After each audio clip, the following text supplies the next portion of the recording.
to say that feminists have an obligation to leave a sexist church is to be extraordinarily prescriptive as to what feminists should want and what feminists should prioritize and what feminists should be like. We think that staying in these churches is a valid choice for feminists to make, and that is a choice that we are happy to support as an option for them to engage with on the negative. So, I'll be talking about two issues, and integrating rebuttal and substantive. My first issue will be why individual women can prioritize the traditions and community associations of their church over their feminism, and secondly, why feminists within churches encourage change, which will respond to First Affirmative's second two arguments. So on to my first point about why individual women can prioritize their religion over their feminism if they want to, which responds to his material about prioritizing the feminist cause. So, we think it is a valid and reasonable choice for feminists to make to stay in these churches. Why?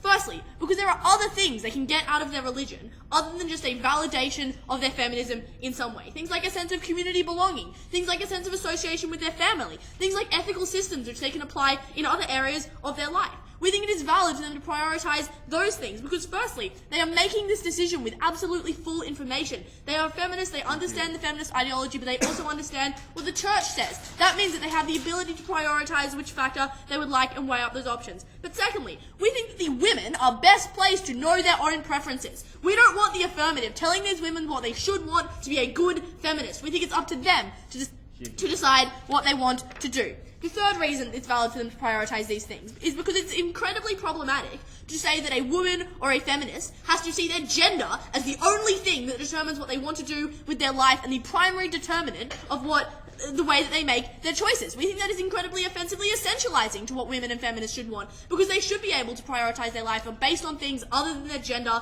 that sense of community belonging, that sense of religious pride. Second part of this point.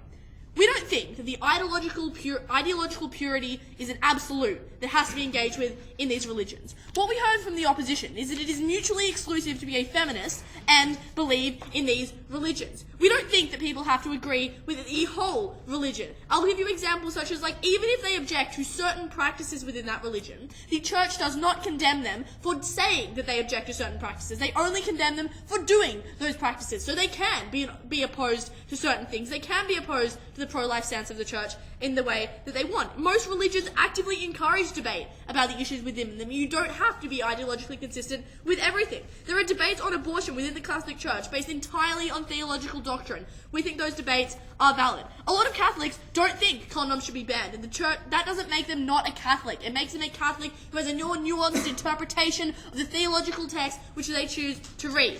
Also, thirdly, even if they actually do practice these things which the church bans, that means that we don't think that anybody else should be able to define for that person what it means to be a good Catholic, what it means to be a good person within that religion. Therefore, for all of those reasons, ideological purity isn't a necessity, as the opposition said. Therefore, those women, if they choose to stay in those religions, that is a valid choice to prioritize that over their feminism. The last thing that we heard from the opposition on this issue was that, women should have moral consistency. We would like to say that being a feminist and being a religious person is not an inconsistency. It is a reinterpretation of Catholic doctrine in a more nuanced way. There are pro-choice arguments based entirely on theological doctrine. If those women want to use them, that is fine.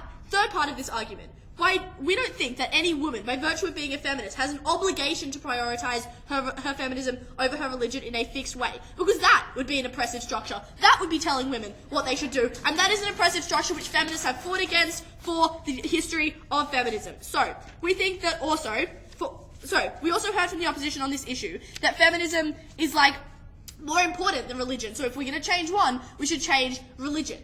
We think that that is prescriptive and assertive. We don't think you get to use these women as a means to your social good and aim. We think they're individual agents who get to make decisions. You also told us that religion is more likely to change than feminism. That is absurd, especially when you are not engaging with religion on its own terms, as I'll be talking about in my next argument. But also, feminism has changed. There's a few waves of it. It's developed. That is something that has happened historically. So, now onto the second issue in this speech, which is why feminists within churches encourage change, which responds to First Affirmative, second and third arguments. We think that this argument is why it is a valid choice for women who still prioritize their feminism to stay in the church to achieve those feminists' aim. Firstly, We think the feminists we are talking about here are in a position where they have been confronted with conflicts in their ideology and had to come to a reasoned and rational decision as to which parts they will prioritise and which parts they think are in conflict. This internal debate means that they are the most effective people at persuading other people because they have formulated rational arguments and they're able to discuss that on the own terms of that religion. So, how does it affect change? Firstly, at the lower levels within those religions, we think it's incredibly important to have people to discuss these issues, to talk to other women and try and talk about why these things might be wrong or right. Where a doctrine is objectively evil, we think these feminists will be able to persuade other women not to follow it, especially where people in that community can see they are effectively practicing as a Catholic but excluding that part of their doctrine. They'll see that they're an example that they get to follow. But also, when they're not objectively evil and when they're more morally complex, which we think is in the vast majority of cases, we think these women can assist in that discussion and show there's a countervailing point of view. What your model does on the affirmative is remove the opposition to all of these issues and mean that they never have that argument. They never have that discussion. The problem with that is, firstly, it means that you enable a confirmation bias within these communities because it is only men and only people that aren't feminists engaging with those ideas. They will all agree with each other and they will always have that bias.